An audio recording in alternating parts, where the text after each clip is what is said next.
Capítulo 20, por favor. Ezequiel, capítulo 20. Gracias.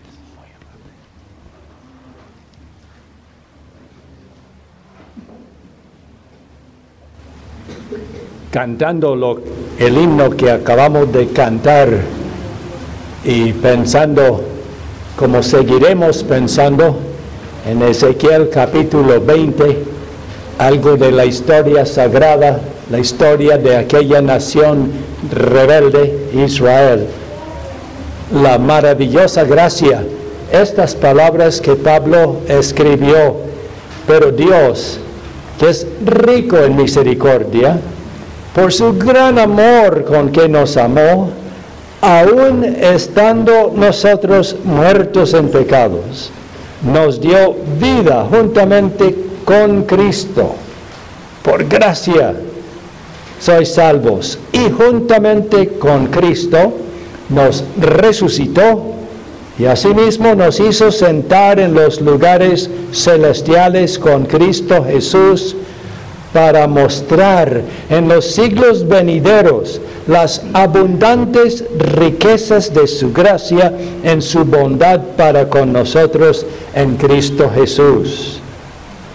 Como decía en la hora de la escuela dominical, repasando por encima y al comienzo de la historia de la nación como nación, la historia de Israel, y mirando toda esa triste rebeldía y las tristes consecuencias, dijimos que Dios más bien va obrando o va permitiendo todo aquello con el fin de cumplir lo que acabo de leer del apóstol Pablo, para mostrar en los siglos venideros las abundantes riquezas de su gracia en su bondad para con nosotros en Cristo Jesús. Porque Dios no tuvo necesidad de crear el mundo. El mundo no existe por alguna voluntad ajena a Dios, ni por alguna exigencia, alguna necesidad natural. El mundo existe para que por medio del mundo y el programa de Dios a través de los siglos de la historia del mundo, Dios pudiera sí manifestarse en su justicia, pero por razón de su justicia, dejando entrar el pecado, para manifestar las abundantes riquezas de su gracia.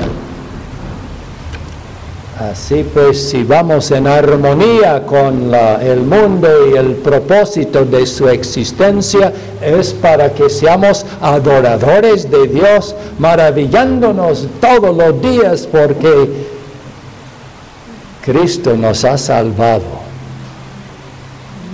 ¿Quién es Cristo?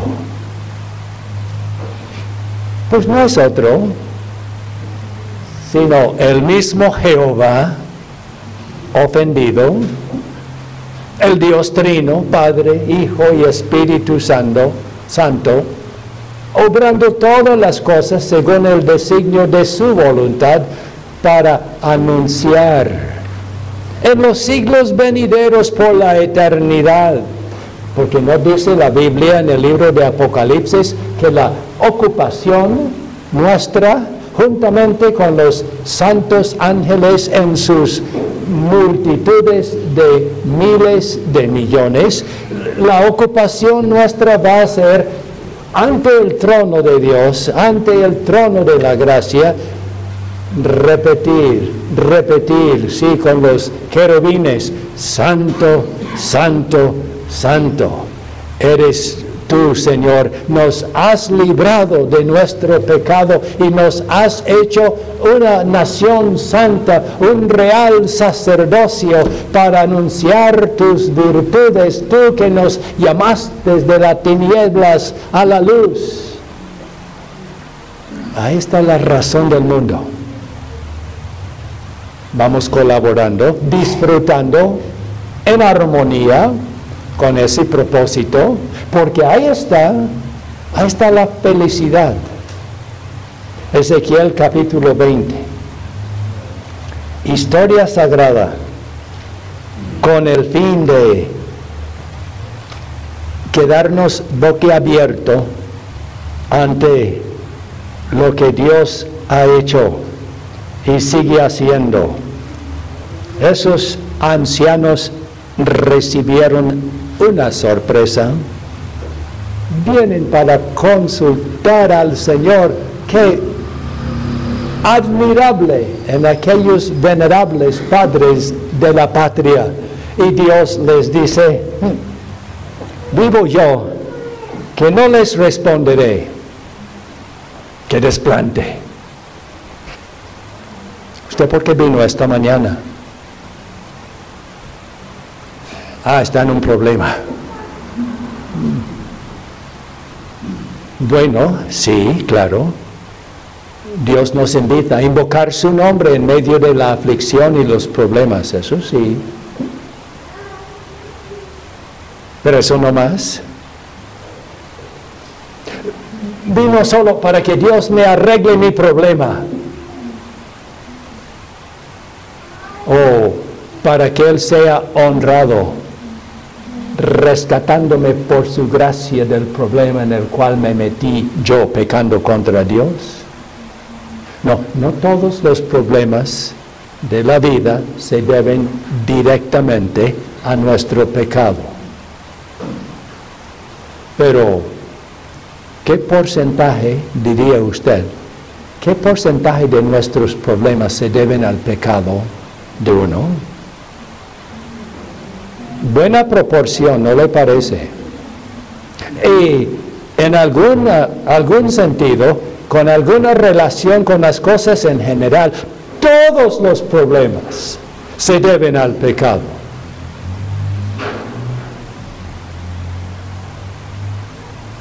La problemática humana no es la economía,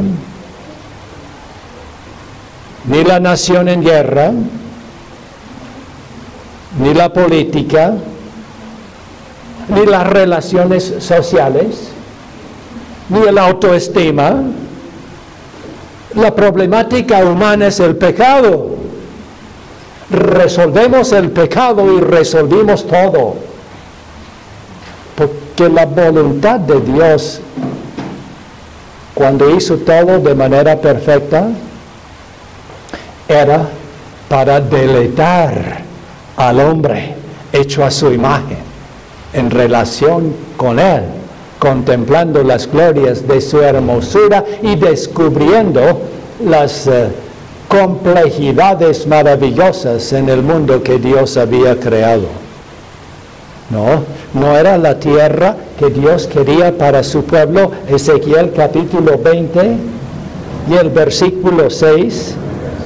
Aquel día, dice Dios por medio del profeta, pero el profeta dando la respuesta a los ancianos egoístas: aquel día que les alcé mi mano jurando, así que los sacaría de la tierra de Egipto a la tierra que les había provisto, que fluye leche y miel, la cual es la más hermosa de todas las tierras.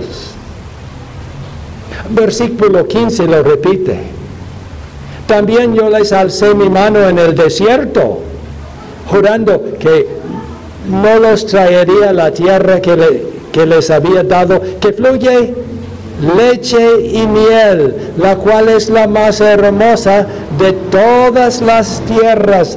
No dudemos de la bondad de Dios, por favor. Cuando decimos que Dios sí impone su voluntad, entendamos que su voluntad es perfecta. No tiene pieza mala. Todo bien sazonado, todo bien estructurado, todo armonioso para perfecta felicidad y contentamiento. Esa es la voluntad de Dios para sus criaturas. La problemática nuestra es que hemos dicho, no queremos que éste reine sobre nosotros. Libertad, paz. ¿Para qué? Para que sigamos en lo malo que queremos hacer. ¿No le parece peligroso que Dios nos dé la paz en Colombia pronto? Antes de terminar el año 2015 va a firmar la paz. ¡Ay, qué peligro! Porque el peligro es que sigamos pecando contra Dios. ¿Y qué? La ira de Dios se manifiesta desde el cielo contra toda impiedad y toda injusticia. Entonces, si Dios nos da paz para que resulte la paz con más ira, pronto estaremos en algo peor. ¡Qué peligro! ¿Debemos pedir la paz? Por supuesto. ¿Trabajar por la paz? Por supuesto. Pero debemos primero trabajar para que haya religión cristiana, evangelio, la gloria del Señor en reconocimiento de que este mundo es de nuestro Padre Celestial. Eso no había aprendido Israel. ¿Se acuerda estando en Egipto? ¿Por qué los israelitas estuvieron en Egipto? ¿Dónde habían estado antes? Pues en esta tierra de la cual acabamos de leer, la más hermosa en la tierra, y ahí estaban disfrutando. Fue la tierra prometida a Abraham, hablando ya de cuál capítulo de Génesis. 12, ¿verdad? ¿Sí? Es decir, la historia de la Biblia es una sola. Dios, para manifestar las riquezas de su gracia, va tratando con un pueblo indigno y rebelde. Había estado ya Abraham en la tierra que fluía leche y miel y la dejó en herencia a Isaac, y después Isaac la dejó en herencia Jacob y a sus 2 hijos, la nación en miniatura de Israel, que vendría más tarde en su desarrollo, muchos años después, bajo Moisés. Y esa tierra, ¿por qué la dejaron?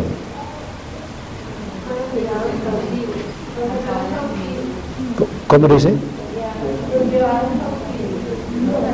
No.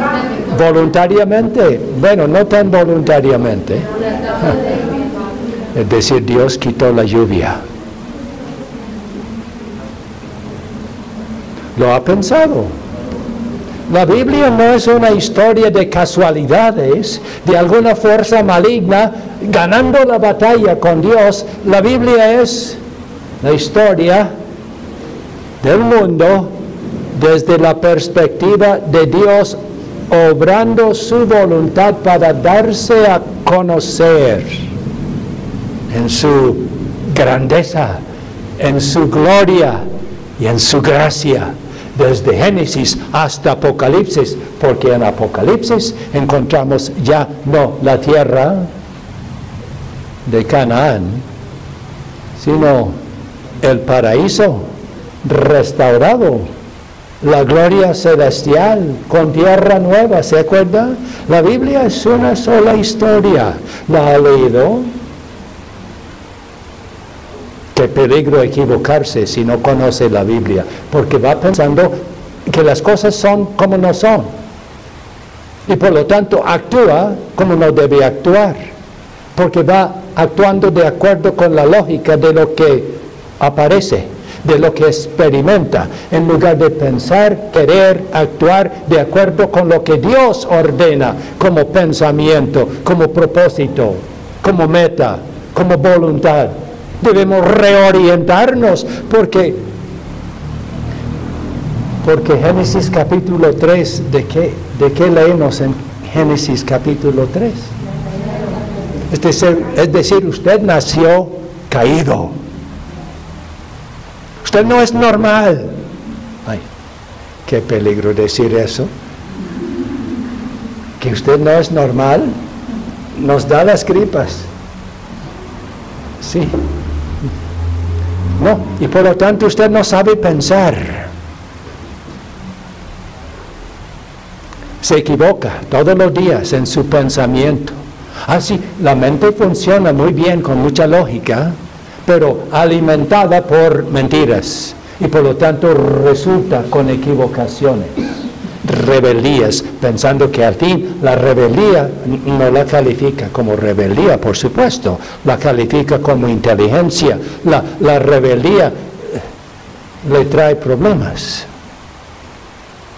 porque la ira de Dios, con razón, es su mundo. La ira de Dios se manifiesta. Volvemos a Abraham, a Isaac, Jacob y sus 2 hijos en la tierra prometida. ¡Qué maravilloso! Ahí cumpliendo Dios su promesa. Sí, Señor, Dios cumple. Y de repente deja de llover. No hay comida. Bueno, podríamos decir que algo tuvieron que ver los hijos de Jacob ahí, ¿no? ¿Qué tal los hijos de Jacob? ¿Angelitos? No tanto, no tanto. ¿Y por qué no eran tan angelitos? ¿Cómo se llamaba su padre? Jacob. ¿Qué tal Jacob? Ay, no, y como que los hijos aprendieron muy bien. Sí, sí. Ay, ¿cómo van sus hijos? No siempre los hijos resultan malos por solo malos ejemplos de los padres, pero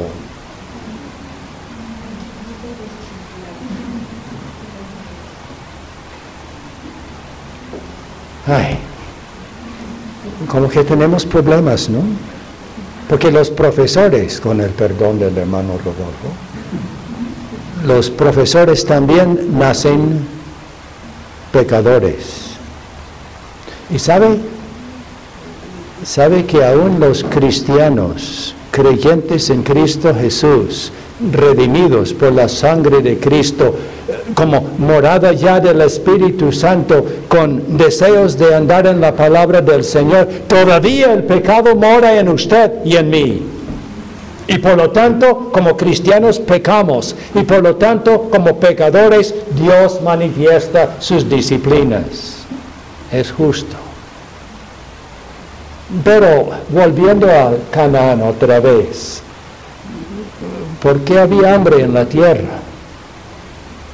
Bueno, quizá los hijos de Jacob merecían, pero de pronto la cosa fue más allá. Sencillamente porque Dios quiso manifestar su gracia y por lo tanto quitó la lluvia. No había comida. Y les tocó bajar a vivir en una nación pagana, desértica, Egipto. Imperio importante, sin duda, pero enemigo de Dios. Bajaron a Egipto. ¿Y qué hicieron en Egipto?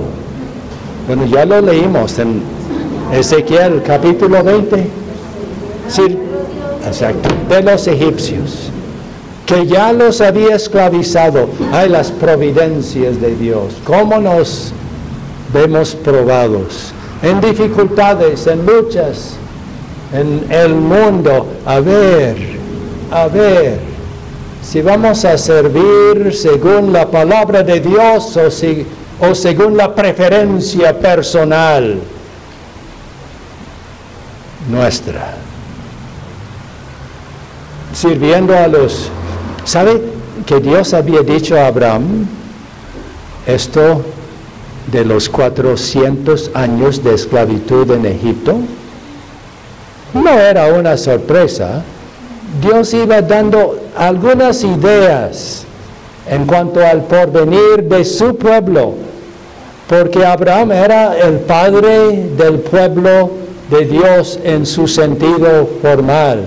En ti, dijo Dios a Abraham, en ti serán benditas todas las naciones de la tierra, y ahí están sin qué comer. Y les tocó bajar a Egipto a mendigar a los paganos comida para sobrevivir. Por favor, Señor, ¿no tiene un programa mejor que esto? ¿Ha dicho usted eso alguna vez? Yo sí. Ay, Señor, estoy cansado ya de este mundo. No quiero morir, pero me gustaría sí unos cambios, ¿no? ¿Y qué hacemos en Egipto? Bueno, si Dios nos tiene ahí, no es para servir los ídolos de Egipto, es para servir a Dios en Egipto, porque en nosotros serán benditas todas las naciones de la tierra. Vosotros sois la luz del mundo, dijo el Señor. A la gracia de Dios, sin embargo, y la persistencia de Dios, la perseverancia de Dios, haciendo lo que Él quiere hacer, y punto. Y a ver, Ezequiel 20, versículo 8. Mas ellos se rebelaron contra mí en Egipto, no quisieron obedecerme. No echó de sí cada uno las abominaciones de delante de mis ojos, de sus ojos, ni dejaron los ídolos de Egipto. Y dije que derramaría mi ira sobre ellos para cumplir mi enojo en ellos en medio de la tierra de Egipto. ¿Cuáles son las próximas dos palabras? En el versículo 9. Con todo, subrayelos en su memoria, si no en su Biblia. Con todo, Dios mirando directamente la rebeldía de su pueblo, pueblo que Él escogió, único pueblo que Él escogió, una única nación que recibió la promesa de superioridad y de privilegio en el mundo, única nación. Con todo, Dios, viendo la rebeldía de su pueblo, los sacó de Egipto, no por razón de su justicia. ¿Qué dice el versículo 9? ¿Por qué lo hizo Dios? A causa de mi nombre, para que no se infamase ante los ojos de las naciones en medio de las cuales estaban, en cuyos ojos fui conocido. Actué, por eso actué y los saqué de Egipto. Versículo 10, los saqué de la tierra de Egipto y los traje al desierto. Leímos más versículos. ¿Y qué pasó en la tierra de Egipto? Versículo 13. Se rebeló contra mí la casa de Israel en el desierto. Esta nación sí merece ser destruida de la faz de la tierra, abandonada por Dios. No anduvieron en mis estatutos, desecharon mis decretos, por los cuales el hombre que los cumpliere vivirá. Y mis días de reposo profanaron en gran manera. Dije, por tanto, que derramaría sobre ellos mi ira en el desierto para exterminarlos. ¿Cuál es la primera palabra del versículo 14? Pero actué como era gente buena, simpática. Intentaba lo mejor que podía. Es lo que dice el versículo 14. Por segunda vez dice que Dios actuó a causa de mi nombre, para que no se infamase a la vista de las naciones ante cuyos ojos los había sacado.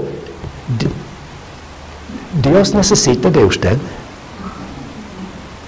A Dios le iría, y lo digo con reverencia porque no es su propósito, a Dios le iría mejor sin usted y sin mí. Somos una molestia para Dios. No, un momentito. ¿No somos el centro del deleite de Dios? Sí, pero por gracia. No por merecimientos. No porque hicimos el intento. No porque cumplimos 1, 2, 3, 4, 5, 6 de los mandamientos, porque si alguno guardare toda la ley, pero ofendiere en un solo punto, se hace culpable de todo. Maldito todo aquel que no permanezca en todas las cosas escritas en el libro de la ley para hacerlas. No, usted no merece, usted no es nada. Ay, qué manera de hablar esta mañana, ¿no? ¿Le voy ayudando con su autoestima? El autoestima es su problema. Usted se considera centro del universo. Todos me deben. Y si no, tome. El periódico es el relato de lo que estoy diciendo. Solo salen ciertos casos espectacularmente abominables. Y los demás escondidos. Cada cual en la casa, los hijos desobedeciendo a sus padres, poniéndoles problemas, formando ambiente no agradable, y los padres respondiendo muchas veces en el mismo estilo, con malos ejemplos. Estoy hablándome a mí, hablando de mí. Esto es de todos. Pero versículo 14 otra vez, ¿no? Pero actué a causa de mi nombre.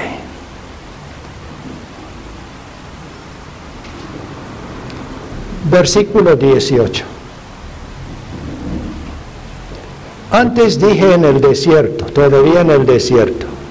Antes, versículo 16, porque desecharon mis decretos y no anduvieron en mis estatutos, y mis días de reposo profanaron, porque tras sus ídolos iba su corazón.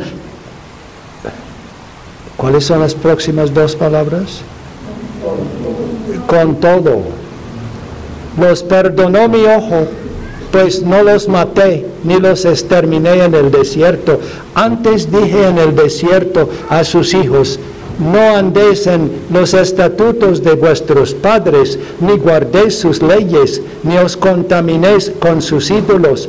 Yo soy Jehová vuestro Dios. Andad en mis estatutos, y guardad mis preceptos, y ponedlos por obra, y santificad mis días de reposo, y sean por señal entre mí y vosotros, para que sepáis que yo soy Jehová vuestro Dios.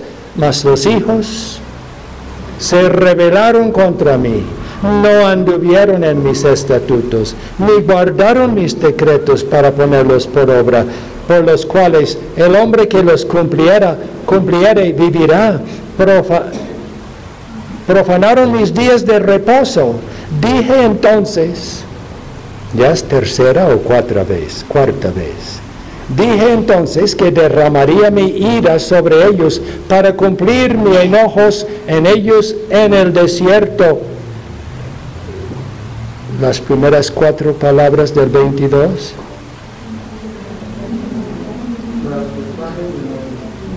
A causa de mi nombre. Se nos acabó el tiempo, pero no se ha acabado el capítulo 20. Y este capítulo 20 es uno de los varios capítulos donde el Espíritu Santo pone como en forma de cápsula la realidad de la historia, no solo de los paganos, sino del pueblo de Dios, para advertirnos. ¿Para advertirnos en cuanto a qué? A que dejemos de confiar en nosotros mismos. A que pongamos nuestra confianza en Jesucristo para el perdón de pecado y para la presencia del Espíritu en nosotros, para que por la gracia de Dios anduviéramos en la ley de Dios.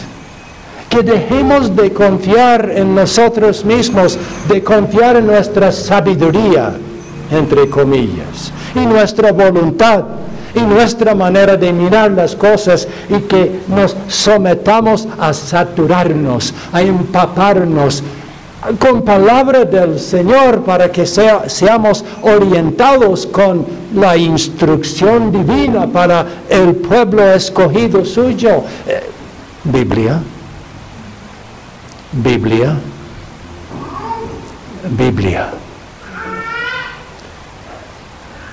¿Cómo les va con la lectura bíblica? A esto llegamos siempre, ¿no? Porque la Biblia dice cómo somos, a la luz de cómo es Dios, para que busquemos al Salvador, que es Dios mismo, Padre, Hijo, Espíritu Santo. El que cree en mí, dijo Cristo, el que cree en mí tiene vida eterna.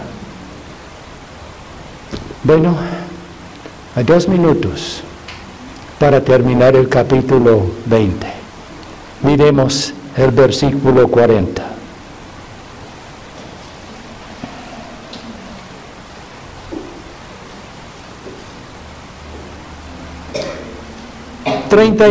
Nos toca para coger el hilo otra vez. Y a vosotros, oh casa de Israel, así ha dicho Jehová el Señor, andad cada uno tras sus ídolos y servirles.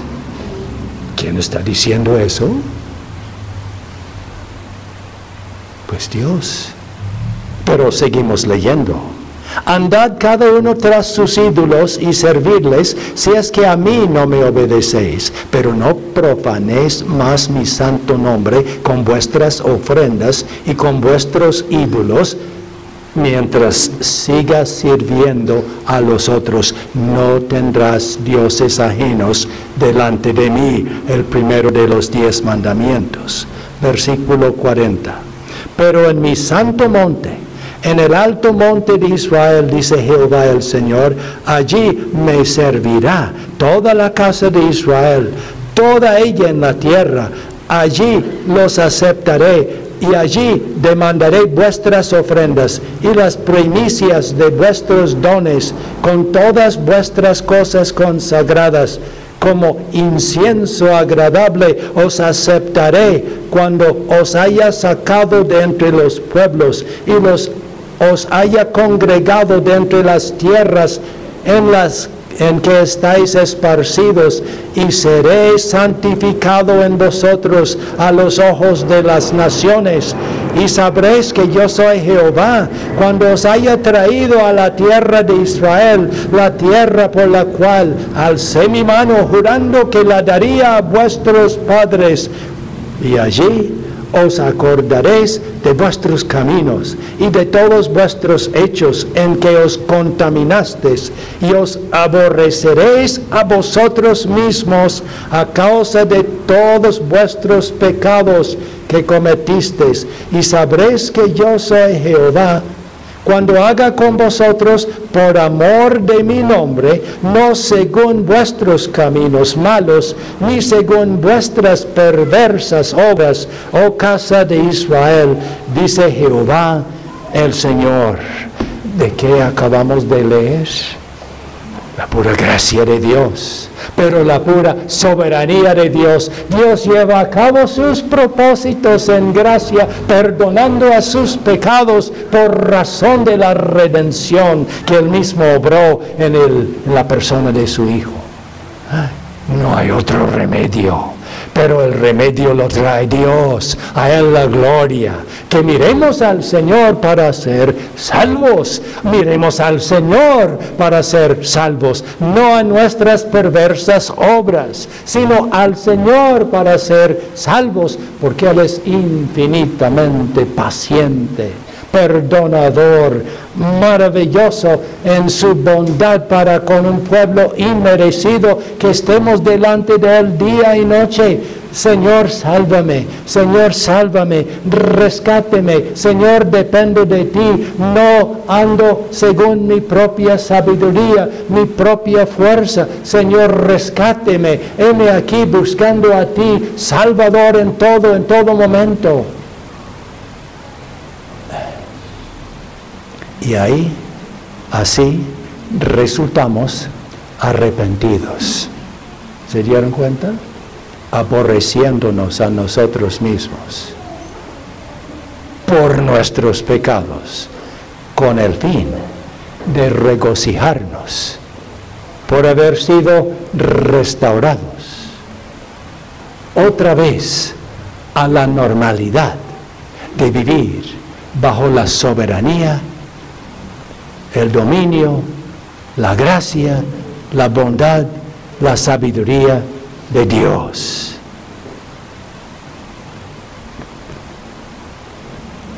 He aquí el alimento.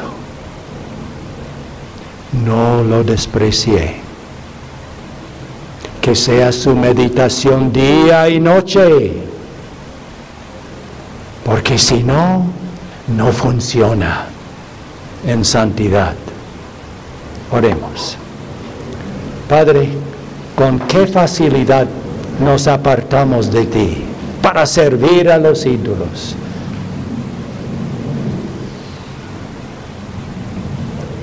Tú has dicho que no solo de pan debemos vivir, sino de toda palabra que sale de tu boca. Henos aquí, Señor, rogándote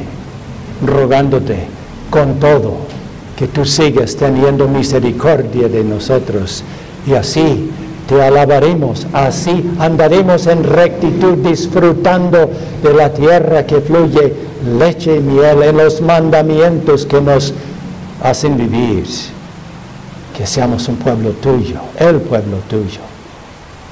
Gracias, tú oyes y tú respondes. Amén.